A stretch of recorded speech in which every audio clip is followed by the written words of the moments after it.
Welcome to my channel, my friends. Tell me honestly, do you ever feel scared to speak English, even when you know the words? Do your hands shake, your voice disappear, and your mind go blank? I know that fear. I lived with it for years. But one day, something changed. I found a way to speak English without fear. Stay with me till the end, because today, I'll tell you how I did it, and how you can too. Comment below if you've ever felt afraid to speak English. Chapter 1. The Fear That Stopped My Words. I still remember the first time someone asked me a question in English. It was a simple question.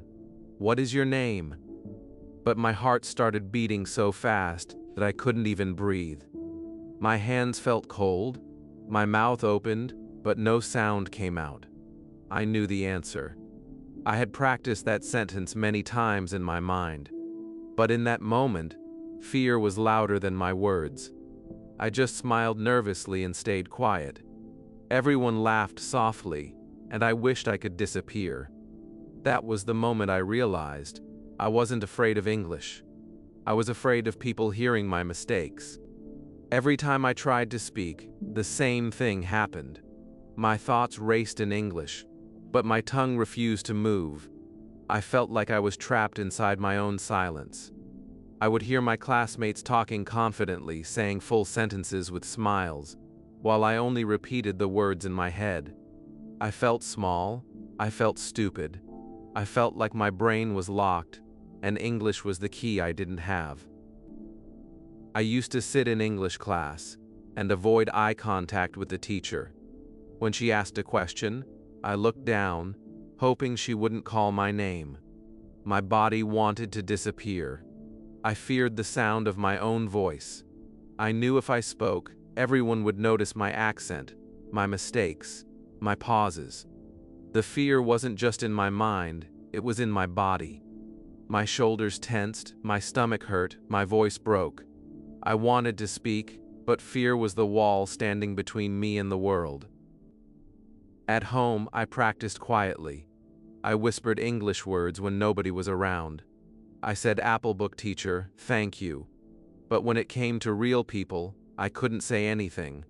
I felt like there were two versions of me, the confident one in my room and the silent one in front of others. I used to ask myself, why am I like this? Why can't I just speak like them? I thought maybe something was wrong with me. But later, I learned something powerful. Almost every English learner feels this fear. I was not alone. Fear of speaking English is not about the language. It's about the feeling of being judged. It's about remembering that one time you said something wrong and people laughed. It's about comparing yourself to others who seem better. It's about thinking you are not enough. That fear grows inside you like a shadow. You want to speak, but the moment you try, that shadow pulls you back. You tell yourself, next time, but next time never comes. I used to blame my English. I told myself, if I learn more grammar, I'll be confident. If I memorize more words, I'll speak better. But I was wrong. I realized the problem wasn't my English, it was my fear. I was waiting to be perfect before I spoke. But perfection never comes first. Speaking does. I had built a cage around myself made of self-doubt and overthinking. Every time I opened my mouth, the cage became tighter. I forgot that speaking is supposed to be free. It's supposed to be fun. Sometimes, even simple situations felt like battles. Ordering food, asking for directions, talking to classmates, I avoided all of them. My silence became a habit. People started thinking I didn't care or didn't want to talk, but inside, I was screaming for a voice. I wanted to say so much, but fear had stolen my words. I remember one day walking home and thinking, if I keep living like this, I'll never be able to express who I am. That thought broke me inside. Because I had ideas, feelings, and dreams, but no words to share them. At night, I would replay all my mistakes in my head. That one wrong pronunciation, that one grammar error, I couldn't stop thinking about them. But nobody else remembered those things. Only I did. That's how fear works. It repeats old failures until you believe they will happen again. I didn't realize then that people were too busy worrying about their own mistakes. Nobody was really judging me. I was the one judging myself. As days passed, I noticed something. Every time I faced fear and stayed silent, it became stronger. Every time I spoke, even a few words, it became weaker. It was like fighting a giant with small stones. One word was one stone. I didn't need to defeat the giant in one day, I just needed to keep throwing. Fear loses power when you take action, even if your voice shakes. That was a lesson I didn't know yet, but it was waiting for me. That fear taught me something important about life too. The things we are most afraid of are usually the things that will change us the most. Speaking English was not just about learning words, it was about finding courage. Every language learner has two battles, one with vocabulary and one with fear. The first one is easy to win. The second one takes heart, and I was ready to fight it. But before I found courage, I had to hit my lowest point. A day came when fear made me lose a big opportunity, and that day changed everything for me. I'll tell you about that in the next chapter, where silence turned into a decision that changed my life forever. Chapter 2. The day I got tired of being silent. There comes a moment in everyone's life when silence becomes heavier than fear. For me, that moment came one afternoon at school. I still remember it clearly. The classroom was full of noise, students chatting, the teacher writing something on the board. Then she turned and asked a question. A simple one. I knew the answer. My heart started to beat faster. I looked around. Nobody was raising their hand. I wanted to. I could almost hear the words in my mind. But when I tried to speak, that same fear returned. My lips didn't move. Someone else raised their hand, said the same answer I had in my head, and the teacher smiled. Good job, ah! Everyone clapped. And I just sat there, invisible again. That day, something inside me broke. I walked home quietly, but my mind was loud. I kept thinking, I knew the answer. Why didn't I speak? It wasn't that I didn't know English. It was that I didn't trust myself. I realized something painful. I wasn't losing to the language, I was losing to my own fear. I was tired of watching others speak confidently while I stayed silent, afraid of judgment that never even came. That silence started to hurt more than my mistakes ever could. When I got home, I went straight to my room and looked at myself in the mirror. My reflection looked tired, sad, small. I whispered, "Why are you afraid?" No answer came. Only my own eyes looking back at me, full of questions. I sat there for a long time, thinking about my fear, how it had controlled me, how it made me miss chances, how it made me smaller every day. I thought about all the times I wanted to order food in English, all the times I wanted to join a conversation but didn't. The fear had stolen too much from me. That day, I made a quiet promise to myself. No more. The next morning, I woke up with a strange feeling. Not confidence, not excitement, but determination. I told myself, even if I make mistakes, I will speak. I didn't know how to stop being afraid, but I knew I had to start doing the opposite of what fear told me to do. Fear told me to stay quiet, I decided to talk. Fear told me to hide, I decided to try. I understood that courage doesn't mean not feeling fear. Courage means acting even when fear is still there. Later that week, I saw an opportunity to test my promise. My teacher asked the class to introduce themselves in English. Usually I would look down, pretend to be busy, or hope time ran out before it reached me. But this time I didn't run. When it was my turn, my heart started racing again. My throat felt dry. For a second, I wanted to give up. But then I remembered the promise I made in front of the mirror. I stood up slowly and said, "My name is Adam." My voice was shaking. I paused for a moment. The whole class looked at me. Fear whispered, "Sit down." But I continued, "I like to learn English." My grammar wasn't perfect, my pronunciation was not clear. But I finished. And when I sat down, I felt something new, relief. Nobody laughed, the teacher smiled. The fear didn't disappear completely, but it became smaller. That one sentence was a victory. That small success gave me hope. It made me realize that fear doesn't vanish in one day. You have to break it piece by piece. Every time you speak, you take back a little power. Every time you try, your voice becomes stronger. The problem is that most learners wait for the fear to disappear before they start speaking. But it's the opposite. You speak through fear, not after it's gone. That's the secret. That day, I began to change my idea of learning English. Before, I thought learning meant studying books, memorizing grammar, writing notes. But that day taught me that true learning begins when you start using what you already know, even if it's just one word, even if it's broken. Real learning happens when you stop waiting to be perfect and start being brave. I realized that English wasn't my enemy, fear was. When I got home, I smiled at myself in the mirror again. "You did it," I said softly. It was only 2 sentences, but for me, it felt like climbing a mountain. I was proud, not because I spoke perfect English, but because I didn't let fear stop me. That night, I couldn't sleep. I kept replaying that moment in my head, my trembling voice, my teacher's smile, that small burst of courage.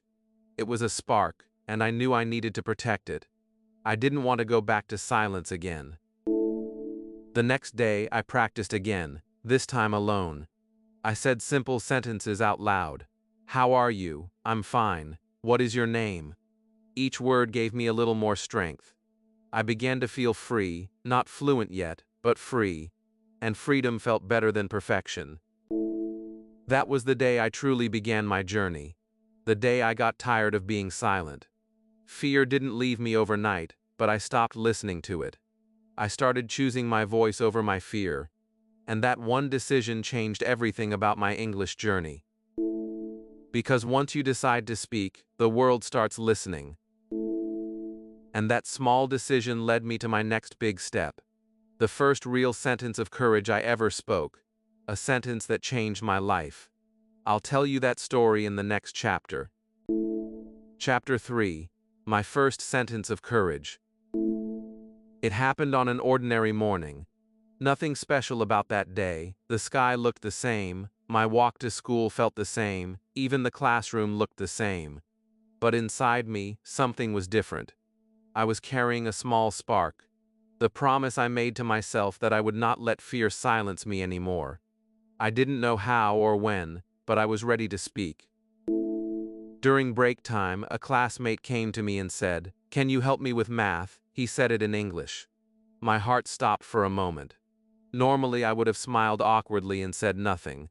But this time, my heart said, "Speak." I took a deep breath and whispered, "Yes, I can help." The words were simple. My voice trembled. But they came out, real, alive, and mine. My friend smiled and said, "Thank you." That was it, just 4 words, "Yes, I can help." But those 4 words broke a wall that had trapped me for years. I remember walking home that day feeling light, like I had finally opened a locked door. I kept repeating those words in my head again and again, smiling every time, "Yes, I can help." It was my first real sentence of courage. That moment taught me something powerful. Courage doesn't start with big speeches, it starts with small, simple sentences. It starts when you stop worrying about how perfect your English sounds and start focusing on what you want to say. I realized that my biggest problem wasn't grammar or pronunciation, it was hesitation. I had spent years preparing words in my mind that never reached my mouth. But now, I had broken that barrier. And I wanted to keep going. At home, I practiced speaking out loud. I would look around and talk to objects. "This is my book. I like my room. I am learning English." It sounded silly at first, but it worked. Every word I spoke made my fear weaker. Every sentence I finished made me stronger. The more I practiced, the more my confidence grew. The next day at school, the teacher asked everyone to tell one thing they liked doing in their free time, in English. My heartbeat quickened again. The old fear tried to return, whispering, "Stay quiet. But I ignored it. I raised my hand. The teacher looked surprised. "Yes, Adam," she said. My voice shook a little, but I said, "I like reading books." The class went quiet for a second, then the teacher smiled. "Very good, she said. My friends clapped. That was the first time I spoke in front of everyone. It wasn't perfect, my accent was strong, my voice was nervous. But nobody laughed. Instead, I felt something new: respect. People were proud of me, and more importantly, I was proud of myself. When I got home that day, I couldn't stop smiling. My parents noticed it too. "What happened?" my father asked. I told him I spoke English in front of the whole class. He looked at me with surprise and pride. "See, you can do it," he said. Those words felt like a warm light in my chest. That night, I wrote in my notebook, "Today, I spoke. I was afraid, but I did it anyway." That simple line became the beginning of a new chapter in my life. From that day, I promised myself to speak at least one English sentence every day, no matter what. It didn't have to be long or perfect, just one sentence to prove that I was still trying. Sometimes it was easy, sometimes not. There were days I spoke confidently and days I stumbled over my words. But I kept going, because every time I spoke, fear lost a little more power. Speaking was no longer something to be afraid of, it was something to be proud of. One afternoon, while walking back home, I met a tourist who looked lost. He showed me his phone and said, "Do you know this place?" I hesitated for a moment but then smiled and replied, "Yes, go straight and turn left." He thanked me, and I felt this wave of joy. I had just helped a stranger, in English. That's when I realized something beautiful. English wasn't just a subject anymore. It was a bridge between me and the world. The fear that once locked my mouth was slowly turning into motivation. I started seeing English not as a scary language, but as a friend who was waiting for me to speak. I stopped worrying about mistakes. If I said something wrong, I laughed and tried again. And guess what? Nobody cared about my mistakes as much as I thought. That's the day I understood. Courage grows when you use it. The more you speak, the stronger your voice becomes. You don't wake up fearless one morning. You build fearlessness word by word, sentence by sentence.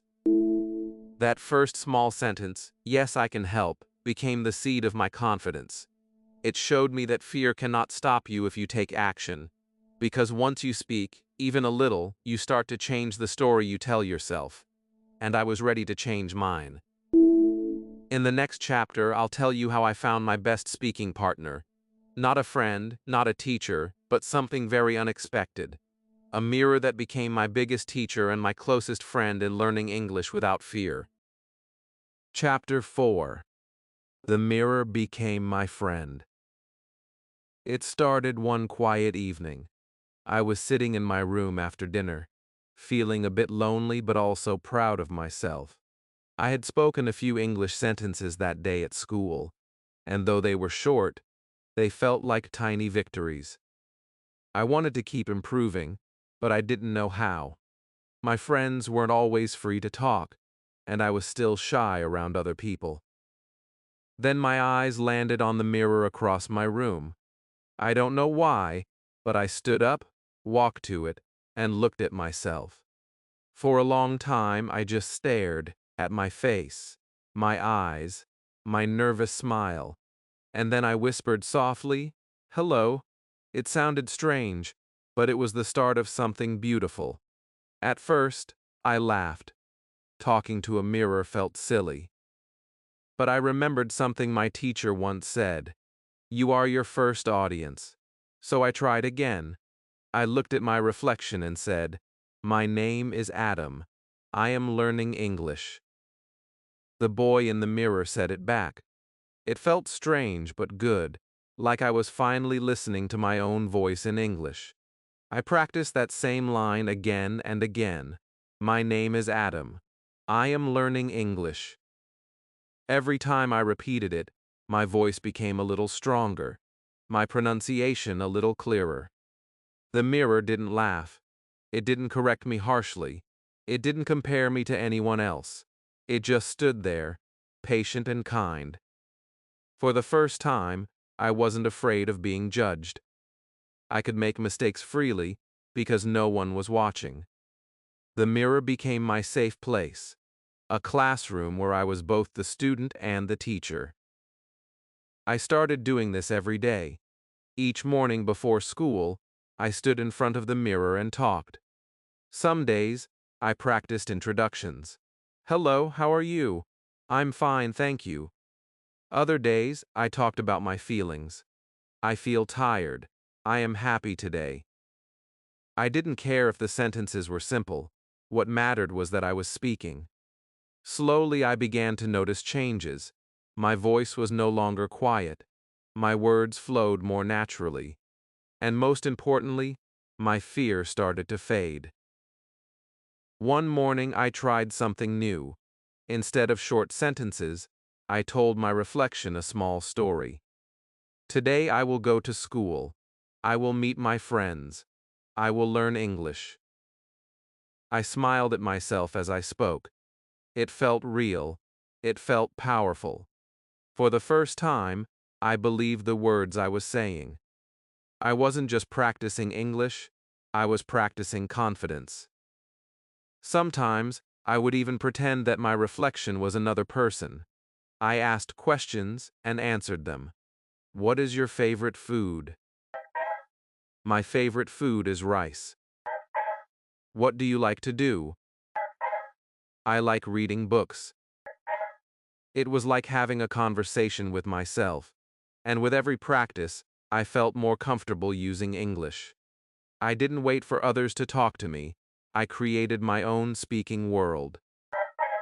The mirror also taught me something deeper, to love my mistakes. When I said something wrong, I didn't feel embarrassed. I corrected myself and smiled. I began to realize that mistakes are just part of learning. The boy in the mirror was no longer my critic. He was my friend, cheering me on every day. One evening, after a long day, I stood in front of the mirror and said something new. I am not afraid to speak English anymore. I repeated it again and again. Each time, I believed it more. The reflection in the mirror smiled back at me. I knew something inside me had changed.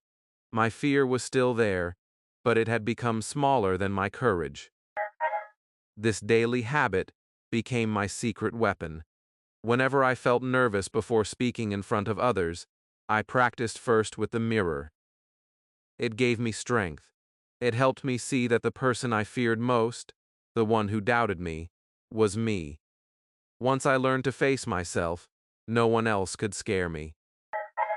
After a few weeks of mirror practice, people at school started to notice the change. My classmates said, "Your English sounds better."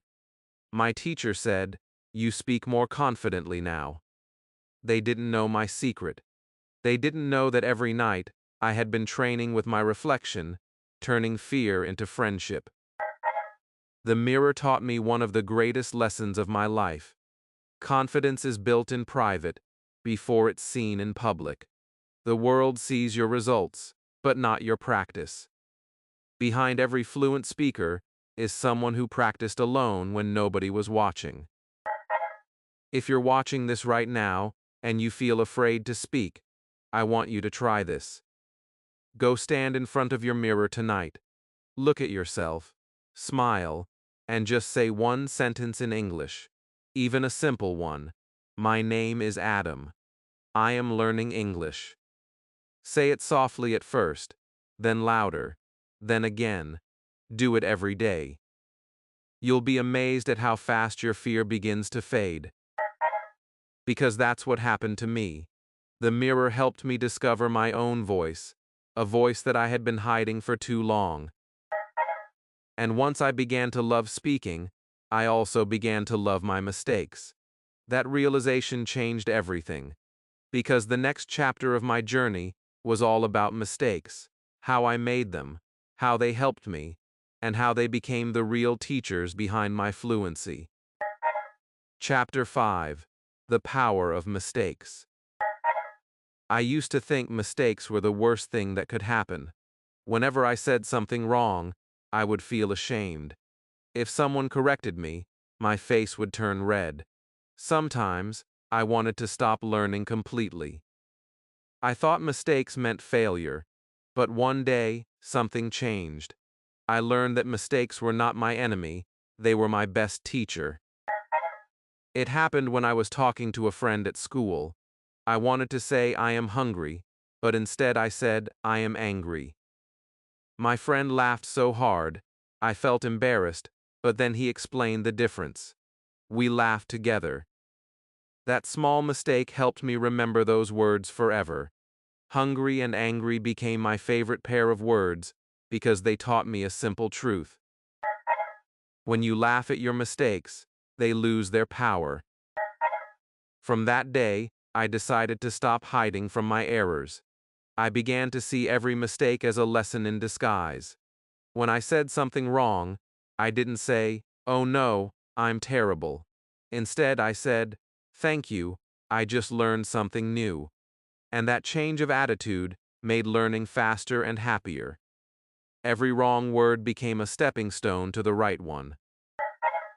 I also started noticing that even fluent speakers make mistakes. My teacher once said, "Nobody speaks perfectly. Not even native speakers." She told us that confidence is not about speaking without mistakes. It's about speaking despite them. That sentence changed everything for me. I realized that the people who speak fluently are not perfect. They are just brave. They don't stop when they make a mistake, they keep going. At home, I practiced speaking every day. Sometimes I recorded my voice.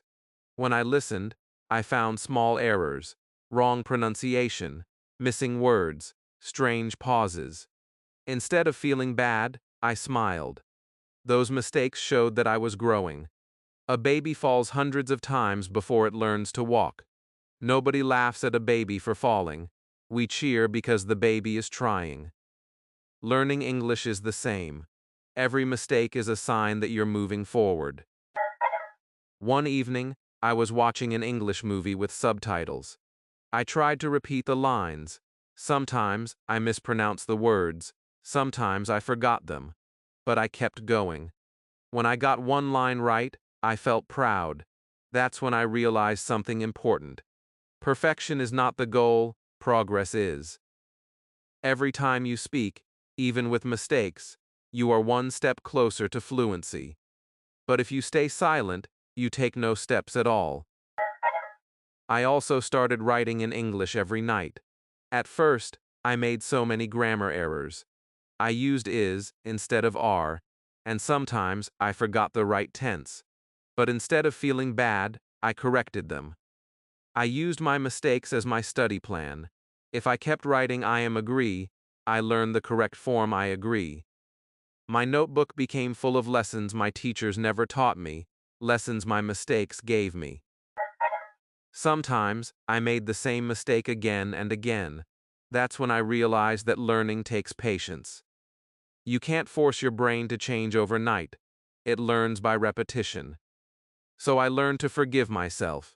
I told myself, it's okay, I'll get it right next time. And slowly, next time came. My words became smoother, my sentences longer, my confidence stronger. One of the biggest lessons I learned was this: when you make mistakes in front of others, you teach them something too. I once mispronounced a word during a group discussion. Instead of laughing, my friends corrected me kindly. Later they said, "You give us courage to speak too." That day, I realized my mistakes didn't make me weak, they made me real. They made me human. And humans learn by trying.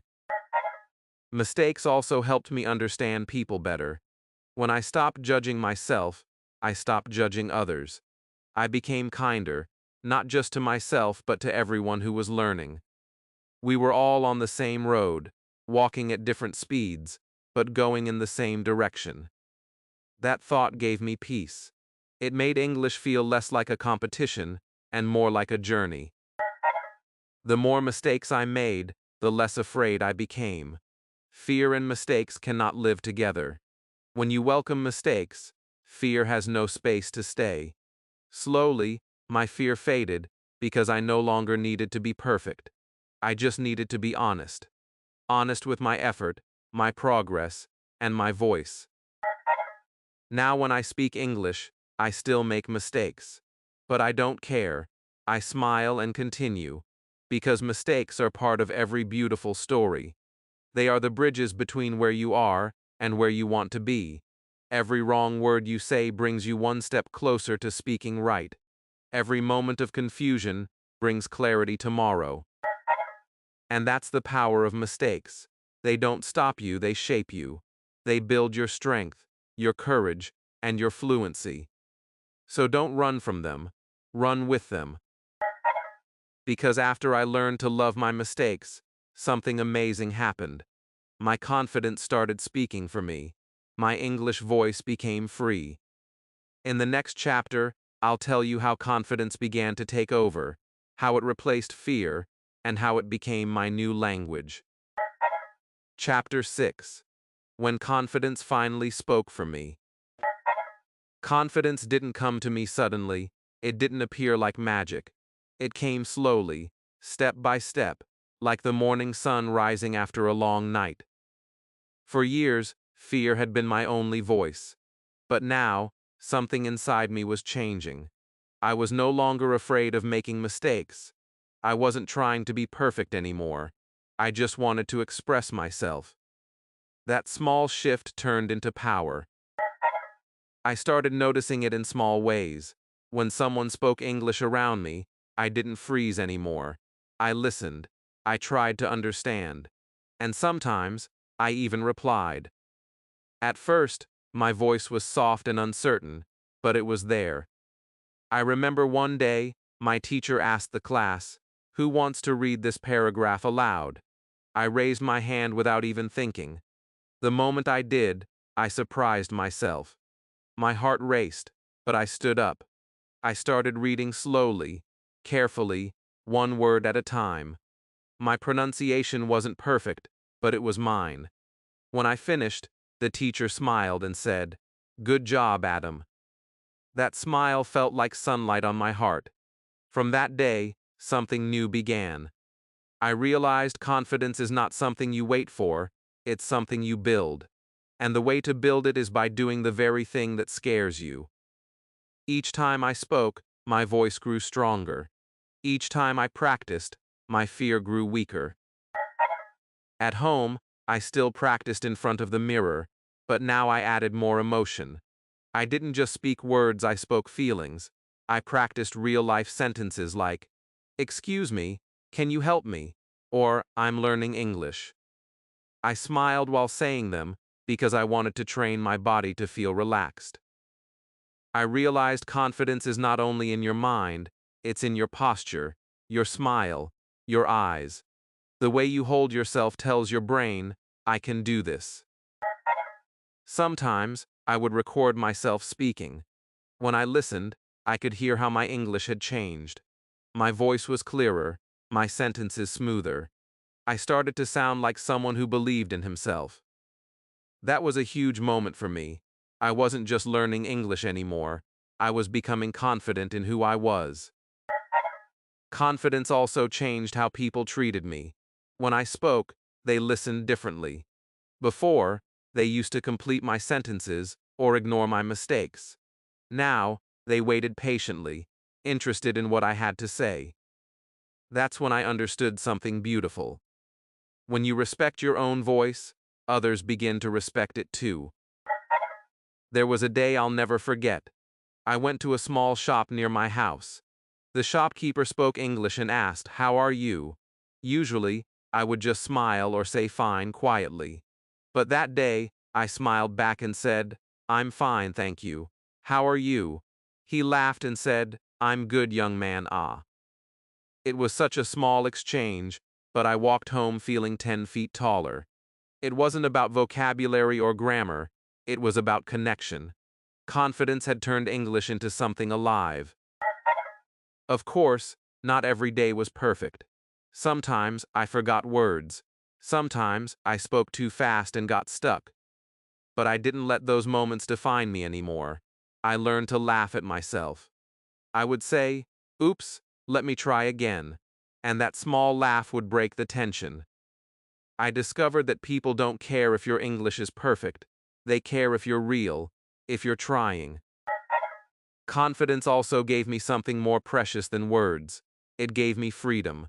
I could finally express my ideas, my feelings, my personality. I could tell stories, ask questions, even make jokes. I began to feel like myself in English. That feeling is something every learner dreams of. The moment you stop translating from your language and start thinking in English. That's when I knew I had truly changed. One evening, I looked back at my journey. I remembered the boy who stayed silent, afraid to speak. The boy who hid behind fear.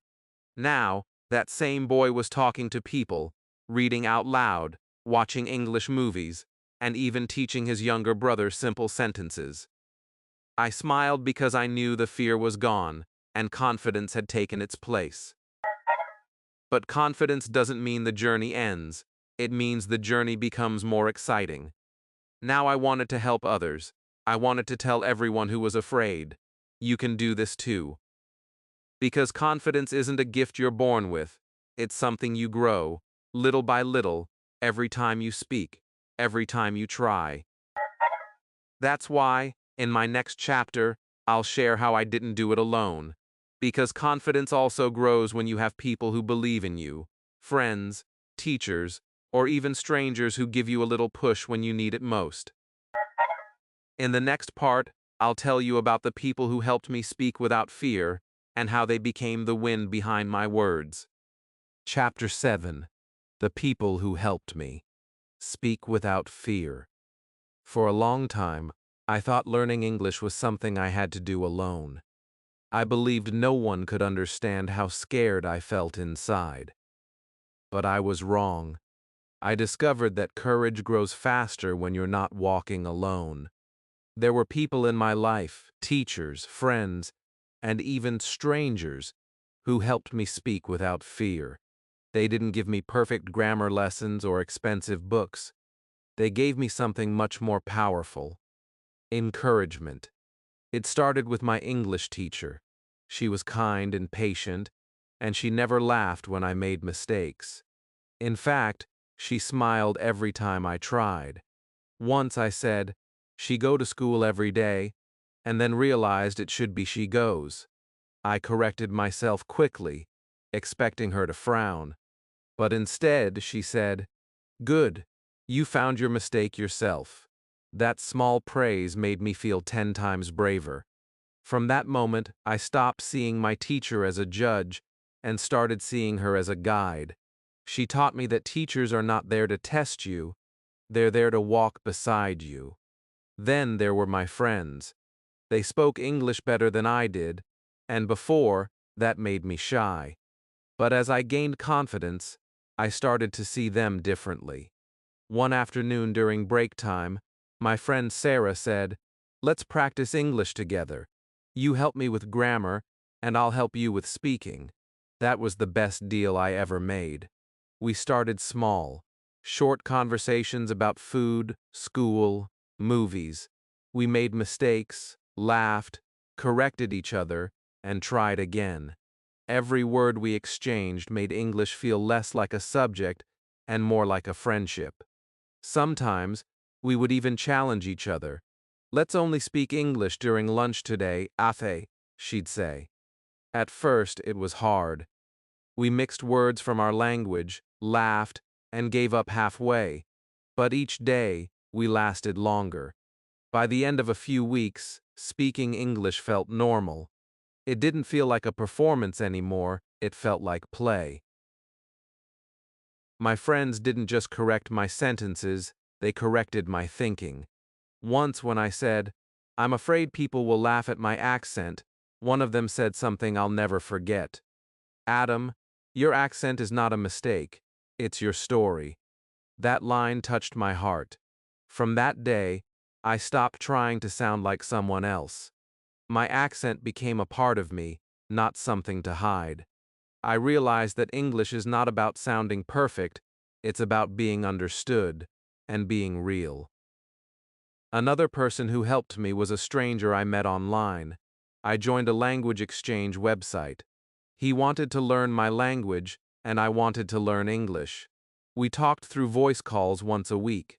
The first time, I was so nervous I could barely say hello, but he was kind.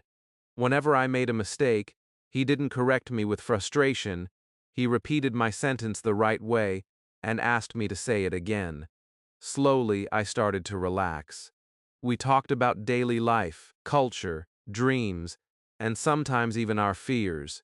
He once told me, "We are both learners. There's no need to be perfect, just be brave." Those words gave me strength. Over time, I learned that confidence doesn't only come from inside you, it also comes from people who remind you that you can do it. When you're surrounded by kindness, your fear has nowhere to hide. That's why I always tell English learners, find your people. Find someone who listens, who encourages, who doesn't laugh when you speak. Even one good listener can change your journey completely. One day, something beautiful happened. My teacher asked me to help another student who was struggling with speaking, just like I once did. I felt nervous, but agreed.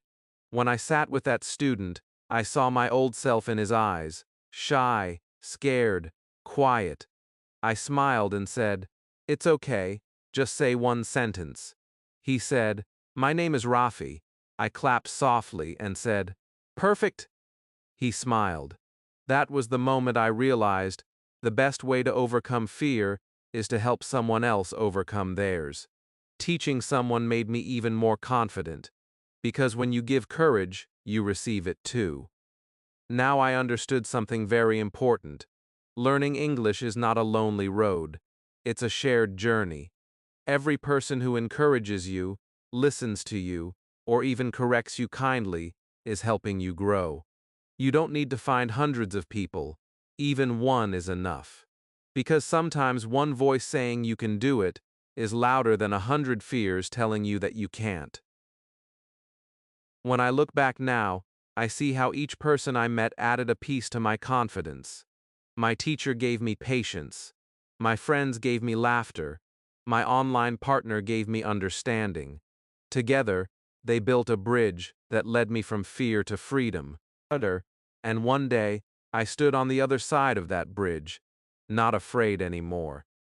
I could speak freely, share my thoughts, and express who I really was. I realized that English was never about words. It was about connection, heart to heart, person to person. But there was still one final step in my journey. Confidence had changed my voice. Now it was time to change my life. In the last chapter, I'll tell you what it felt like to finally be free, to speak English without fear, and to help others do the same. Chapter 8. My English voice, free at last. It's strange how something that once terrified me became something that now feels like home. I still remember the boy who couldn't say his name out loud, the one who stayed silent in class, afraid that people would laugh at his English. But now, when I think of him, I smile, because that same boy found his voice. And not just any voice, a voice that speaks with courage, with joy, and with freedom. It didn't happen in one day. It was the result of hundreds of small moments, one mistake corrected, one sentence spoken, one fear faced. Step by step, my voice began to grow stronger. I still remember the first time I realized I was no longer afraid. It was at a school event where we had to introduce ourselves in front of everyone. A few years ago, that kind of moment would have made me want to hide behind someone. But this time, I walked to the microphone calmly, smiled at the audience, and said, "Hello, my name is Adam. I want to share my English journey with you." The words came out smooth, clear, and full of life. I could feel my heart beating, but it was no longer fear, it was excitement. For the first time, I was not thinking about grammar or pronunciation. I was simply sharing my truth. The people listening were smiling, not because I spoke perfect English, but because they could feel my confidence. That was the moment I understood what fluency really means. It's not about speaking like a native speaker, it's about speaking without fear. When I stepped off the stage, my teacher hugged me and said, "I'm proud of you." I smiled and replied, "I'm proud of me too." Those words had power. Because for so long, I had wanted someone else's approval, my classmates, my teachers, even strangers. But at that moment, I realized the most important approval was my own. I didn't need to prove myself anymore. I had already won, not against anyone else, but against the fear that once controlled me. After that, English stopped being a school subject and became a part of my life. I started watching English videos and actually understanding them. I talked to new people confidently. I even began helping others learn English. When my younger cousin said, "I'm scared to speak," I smiled and told him, "I used to be scared too. But you don't have to wait to be perfect. Just start speaking now." His eyes lit up, just like mine once did. That's when I realized the voice I had built wasn't just for me, it was for others too. Speaking English without fear changed more than just my communication, it changed who I was as a person. I became braver, more open, more curious about the world. English became a window through which I could see new ideas, meet new people, and explore new dreams.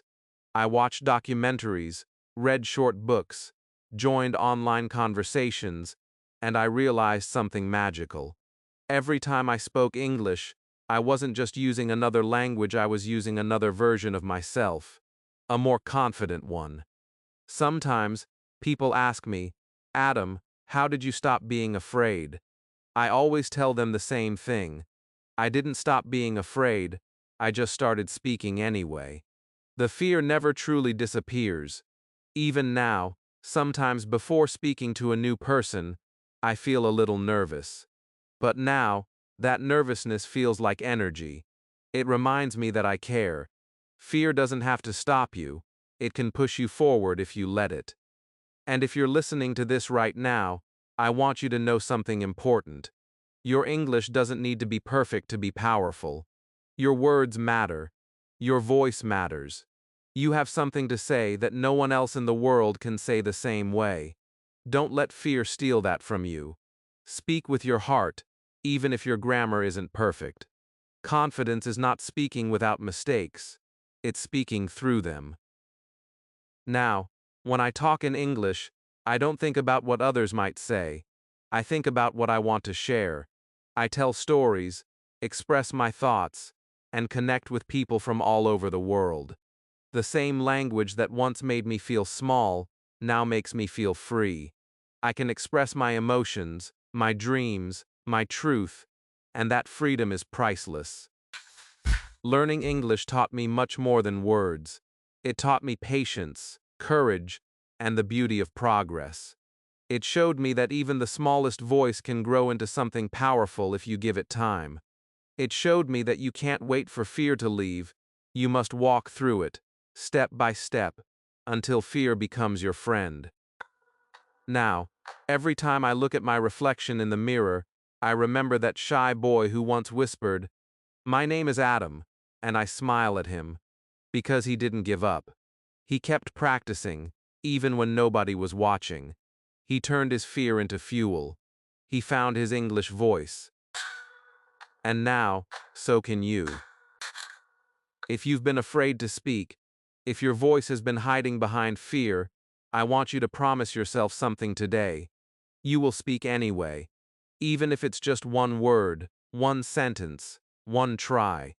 Don't wait for confidence, build it by speaking.